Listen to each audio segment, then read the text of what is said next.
isn't a hospital! It's an insane asylum, and it's your fault! This week, I want to compare MASH the movie with MASH the TV series. Have you seen both? Did you like one better than the other? Did you enjoy both the same? Stay tuned for more.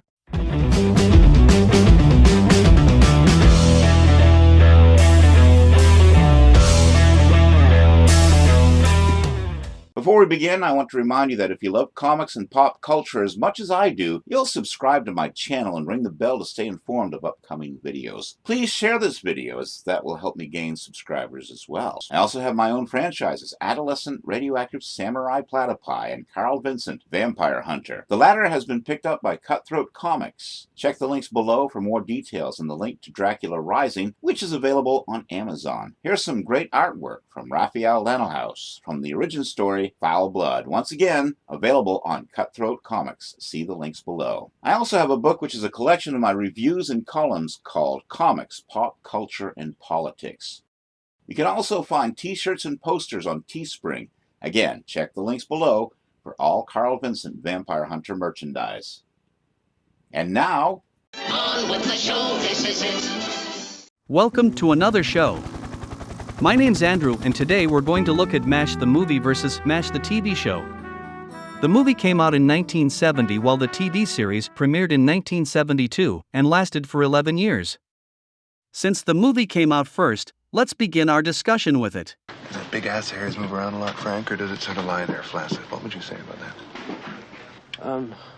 Hawkeye's questioning the major on a point of anatomy. MASH is a 1970 American black comedy war film directed by Robert Altman and written by Ring Lardner Jr., based on Richard Hooker's 1968 novel MASH, a novel about 3 army doctors. The picture is the only theatrically released feature film in the MASH franchise, and it became one of the biggest films of the early 1970s for 20th Century Fox. The film won the Grand Prix du Festival International du Film, later named the Palme d'Or, at the 1970 Cannes Film Festival. The film went on to receive 5 Academy Award nominations, including Best Picture, and 1 for Best Adapted Screenplay. In 1996, MASH was included in the annual selection of 25 motion pictures added to the National Film Registry of the Library of Congress, being deemed culturally, historically, or aesthetically significant and recommended for preservation. The Academy Film Archive preserved MASH in 2000. The film inspired the television series MASH, which ran from 1972 to 1983. Here it is, ladies and germs, the name of the fortunate man who will spend a glorious weekend for 2 in Tokyo with the completely edible Lieutenant Dish. Gary Berghoff, who played Radar O'Reilly, was the only actor playing a major character who was retained for the series. In 1951, the 4077th Mobile Army Surgical Hospital in South Korea is assigned 2 new surgeons, Hawkeye Pierce and Duke Forrest, who arrive in a stolen Army Jeep. They are insubordinate, womanizing, mischievous rule breakers, but they soon prove to be excellent combat surgeons.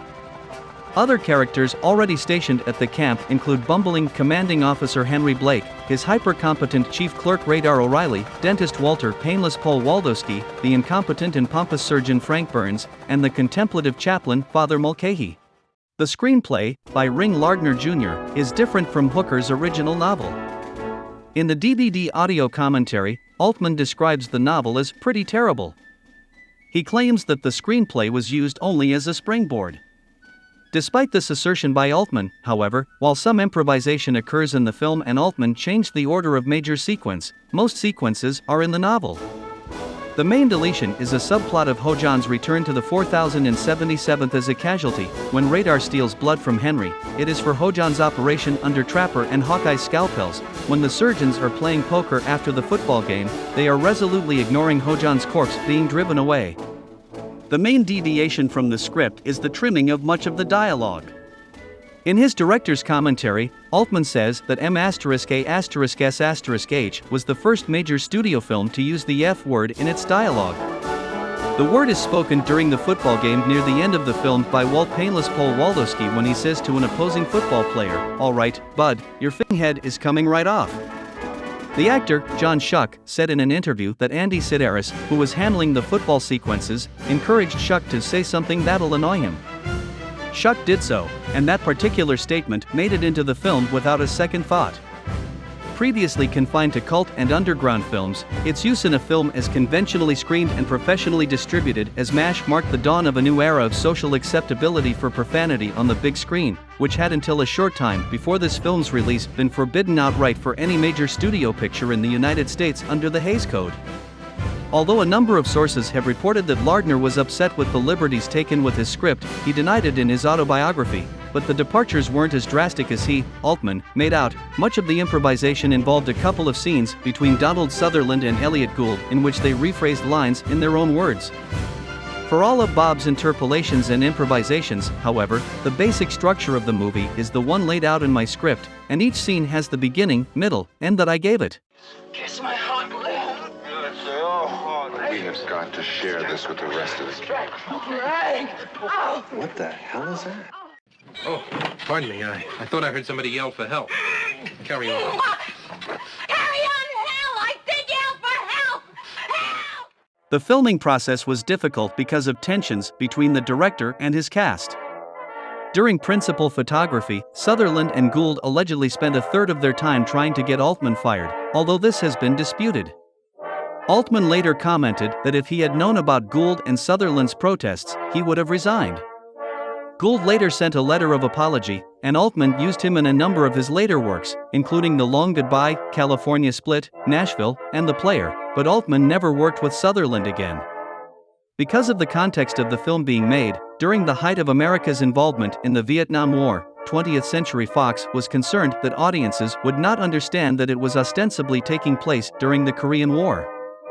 At the request of the studio, a caption that mentions the Korean setting was added to the beginning of the film, and PA announcements throughout the film served the same purpose. Only a few loudspeaker announcements were used in the original cut. When Altman realized he needed more structure to his largely episodic film, editor Danford Green suggested using more loudspeaker announcements to frame different episodes of the story. Green took a second unit crew and filmed additional shots of the speakers. On the same night these scenes were shot, American astronauts landed on the moon. The Korean War is explicitly referenced in announcements on the camp public address system and during a radio announcement that plays while Hawkeye and Trapper are putting in Colonel Merrill's office, which also cites the film as taking place in 1951. Would you say that she was a moaner, Frank? What is Burns saying? Major Burns isn't saying much of anything, sir. I think he's formulating the answer. And the winner is Father John P. Mulcahy.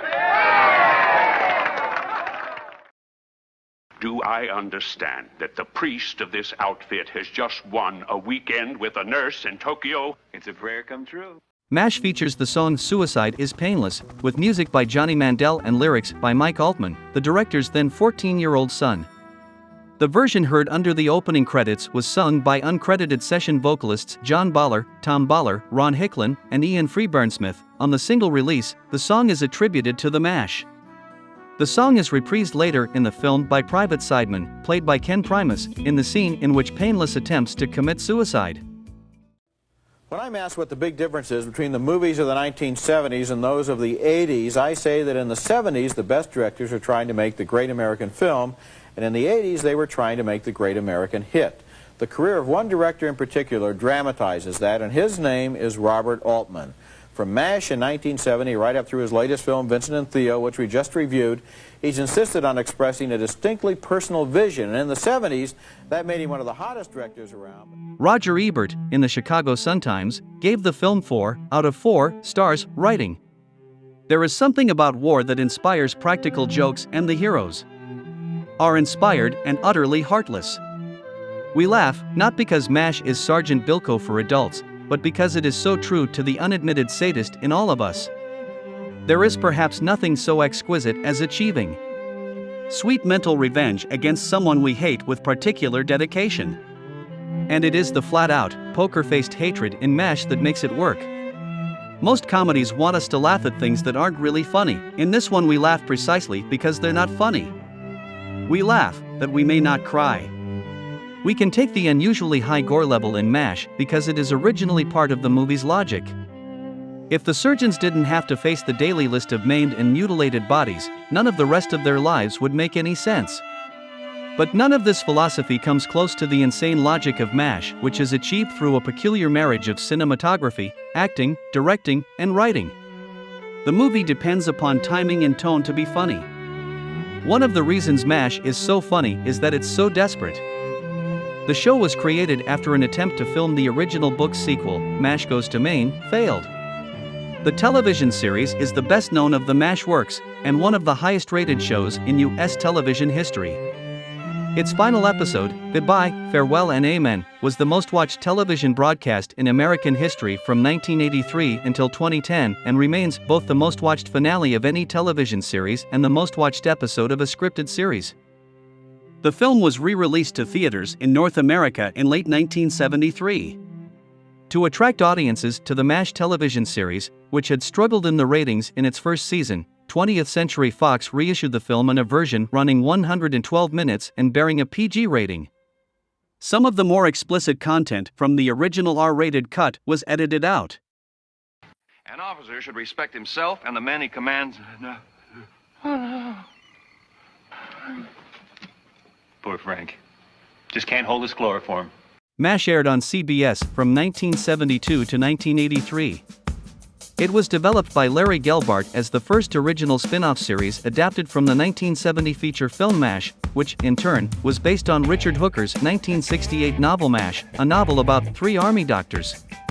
The series, which was produced with 20th Century Fox Television for CBS, follows a team of doctors and support staff stationed at the 4077th Mobile Army Surgical Hospital in Wajongbu, South Korea, during the Korean War. The ensemble cast originally featured Alan Alda and Wayne Rogers as surgeons Benjamin Hawkeye Pierce and trapper John McIntyre, the protagonists of the show, joined by Larry Linville as surgeon Frank Burns, Loretta Swit as head nurse Margaret Hotlips Houlihan, McLean Stevenson as company commander Henry Blake, Gary Berghoff as company clerk Walter Radar O'Reilly, the only actor to portray the same character in both the movie and TV versions. Colonel Potter, sir. Corporal Klinger. I'm Section 8, head to toe. I'm wearing a Warner bra. I play with dolls. My last wish is to be buried in my mother's wedding gown. Jamie Farr as orderly Maxwell Klinger, the only character that was not in the book or movie, and William Christopher as the chaplain, Father Mulcahy. Over the run of the show, several members of the main cast were replaced. Wayne Rogers was replaced by Mike Farrell as B.J. Honeycutt, McLean Stevenson was replaced by Harry Morgan as Sherman Potter, Frank Burns was replaced by David Ogden Stiers as Charles Emerson Winchester III, and Gary Berghoff left, with the Maxwell Klinger character moving into the company clerk role. MASH aired weekly on CBS, with most episodes being a half-hour in length. The series is usually categorized as a situation comedy, though it has also been described as a dark comedy or a dramedy because of the often dramatic subject matter. The show is an ensemble piece revolving around key personnel in a United States Army Mobile Army Surgical Hospital, MASH, in the Korean War, 1950-53. The 4077th MASH was one of several surgical units in Korea. As the series progressed, it made a significant shift from being primarily a comedy with dramatic undertones to a drama with comedic overtones. This was a result of changes in writing and production staff. Series co-creator and comedy writer Larry Gelbart departed after season 4. Executive producer Gene Reynolds departed at the conclusion of season 5 in 1977, resulting in MASH being fully stripped of its original comedic foundation by the beginning of season 6. Gene was in my life for 4 years, but what a 4 years. I mean, that we worked together on that series as closely as we did, as intimately as we did, as connected as we were. And I don't think it's a sign of an endorsement of a relationship to say we never had a crossword, because, the closest people have crosswords. Just take marriage for a starter. But Gene and I never did have a crossword. We were just in sync. Whereas Gelbart and Reynolds were the comedic voice of MASH for the show's first 5 seasons, 1972 to 1977, Alan Alda and newly promoted executive producer Burt Metcalf became the new dramatic voice of MASH for seasons 6 to 11. By the start of season 8, 1979 to 1980, the writing staff had been completely overhauled, and with the departure of several original cast members, MASH displayed a distinctively different feel, consciously moving between comedy and drama. But nonetheless, it just evolved that once he was gone, knowing that this isn't our primary attribute any longer, we began delving more deeply into the characters' psyches and their personas at a depth to which we hadn't done up until that time. And that also came from the fact that we were now 4 years into it, too. Another change was the infusion of storylines based on actual events and medical developments that materialized during the Korean War. Considerable research was done by the producers, including interviews with actual MASH surgeons and personnel to develop storylines rooted in the war itself. Such early 1950s events as the McCarthy era, various sporting events, and the stardom of Marilyn Monroe were all incorporated into various episodes, a trend that continued until the end of the series. While the series remained popular through these changes, it eventually began to run out of creative steam. Korean War doctors regularly contacted producers with experiences that they thought might make for a good storyline, only to learn the idea had previously been used. Harry Morgan admitted that he felt the cracks were starting to show by season 9, 1980 to 1981.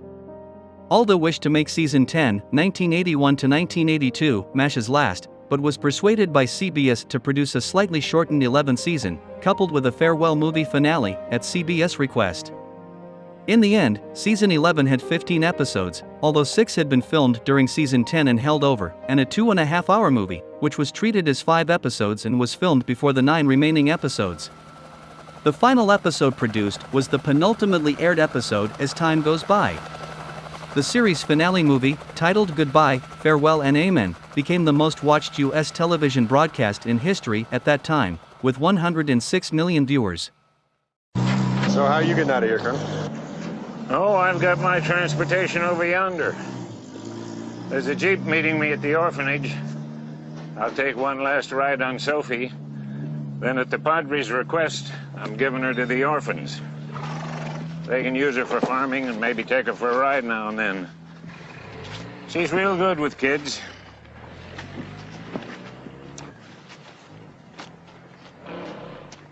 Well, boys, it would be hard to call what we've been through fun. But I'm sure glad we went through it together. You boys always managed to give me a good laugh right when I needed it most. Never forget the time you dropped Winchester's drawers in the OR. Of course, I had to pretend I was mad at you, but inside, I was laughing to beat all hell. Yeah, I'm laughing just thinking about it. I love a good laugh like this. I better get out of here. Colonel, before you go... We've been thinking about it, and there's a little something we'd like to give you. It's not much, but it comes from the heart.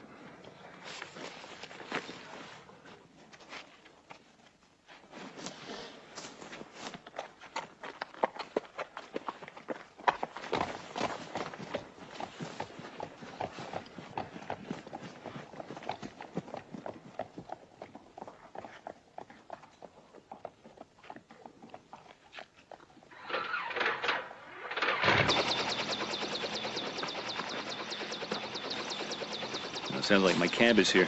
Yeah. So. Come on, I'll give you a ride up there.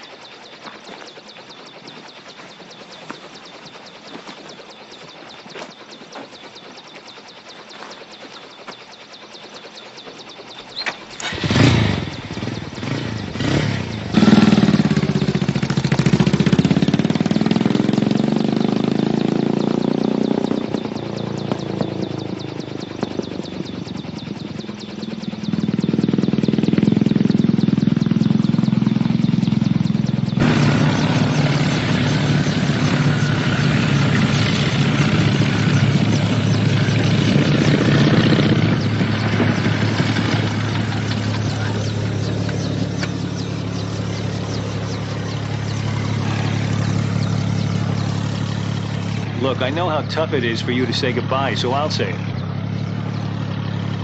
Maybe you're right. Maybe we will see each other again. But just in case we don't, I want you to know how much you've meant to me. I'll never be able to shake you.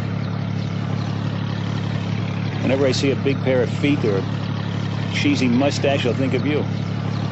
Whenever I smell month-old socks, I'll think of you.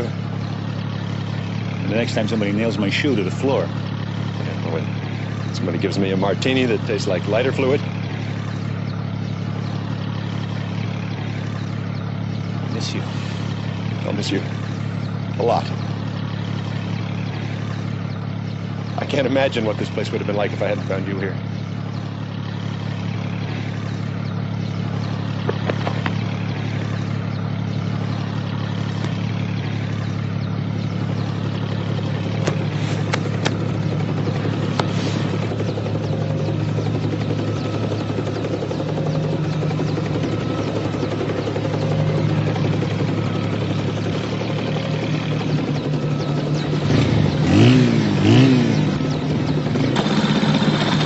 I'll see you back in the States. I promise. Just in case, I left you a note.